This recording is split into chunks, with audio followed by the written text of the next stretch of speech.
Oke, assalamualaikum warahmatullahi wabarakatuh. Oke, baik ya teman-teman semua. Ibu sekarang akan membahas lanjutan dari materi kita untuk minggu ini mengenai turunan fungsi implisit. Nah, materi ini tuh melanjutkan dari materi-materi sebelumnya ya. Jadi fungsi itu kan bisa kita nyatakan dalam dua jenis, yaitu dengan fungsi eksplisit dan juga menggunakan fungsi implisit. Nah, fungsi eksplisit itu adalah bentuk-bentuk fungsi yang sebelumnya sudah kalian coba mencari turunan parsialnya, yaitu misalnya bentuknya itu adalah fungsi dengan fungsi f sama misalnya fungsi misalnya fungsi gx sama dengan gitu, misalnya fungsi gx sama dengan x kuadrat tambah 2x. Nah, ini jenis fungsi eksplisit namanya. Atau fxy sama dengan 2xy min 5xy x kuadrat misalnya. Nah, ini juga fungsi eksplisit. Jadi bentuk fungsi yang x sama dengan 0, fx sama dengan, gx sama dengan, nah, itu berarti fungsinya fungsi eksplisit. Nah, fungsi implisit itu adalah fungsi yang bisa kita nyatakan dalam fxy sama dengan 0.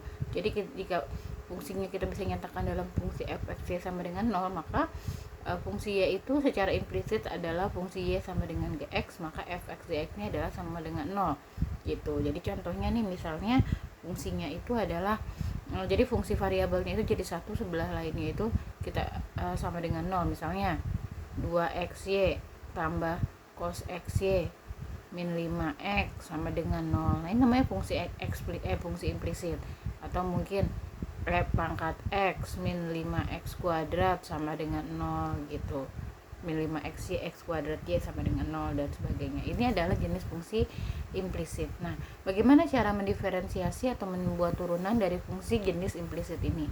Nah, ya sebenarnya konsepnya itu kita menggunakan definisi aturan rantai, yaitu df per dx kali do x per do x.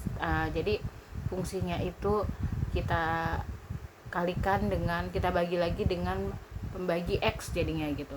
Jadi do f per do x kali do x per do x tambah do f per do y kali do y per dy per dx sama dengan 0 itu ya.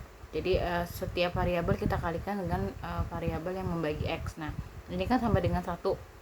Terus df dy itu adalah bukan 0, maka bisa kita simpulkan kalau untuk mencari dy per dx itu adalah dengan membagi turunan fx terhadap fy gitu. Jadi dibalik. Jadi kalau kita nyarinya dy per dx, maka kalian cari turunan fx dibagi turunan fy yang dinegatifkan gitu. Atau misalkan kamu mau mencarinya dz per dx, berarti min fx per fz, jadi dibalik gitu. Jadi konsepnya dibalik, terus kita kalikan minus. Itu juga dz per dy berarti jadinya min fy per fz gitu. Jadi ini adalah konsep mudah dari turunan fungsi implisit.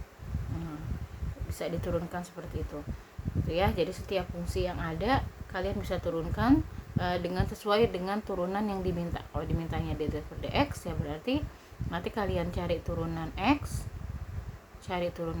terus cari juga turunan z, terus tinggal kita bagi, terus dikurangi gitu ya. Nah, itu konsepnya. Jadi mudah sebenarnya. Contoh nih, carilah dy per dx dari 7x kuadrat tambah 2y kuadrat min 5xy tambah 3x min 8y min 9. Berarti supaya untuk dapat dy per dx, kamu harus cari turunan terhadap y dan cari turunan terhadap x. Nah, kita cari dulu misalkan turunan terhadap x. 7x kuadrat turunannya itu adalah 14x.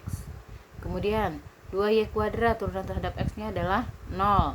Min 5xy turunannya adalah min 5y. Terus tambah 3x turunan terhadap x adalah 3. Kemudian min 8y turunan terhadap x juga 0, min 9 turunan terhadap x juga 0. Berarti fx turunannya adalah ini. Kemudian kita cari turunan terhadap y. 7x kuadrat turunan terhadap y 0. 2y kuadrat turunan terhadap y berarti 4y. Min 5xy turunan terhadap y berarti min 5x. Kemudian 3x jadi 0, min 8y jadi min 8. Nah, 9 jadi 0. Udah dapat turunan x terhadap y, maka kita bisa langsung dy per dx itu adalah min fx per fy gitu. Jadi dibalik, dx-nya di atas, y-nya jadi di bawah. Jadi sama dengan min fx-nya adalah 14x min 5y plus 3 kita bagi sama FY nya adalah 4Y min 5X plus 8 gitu. Gampang kan?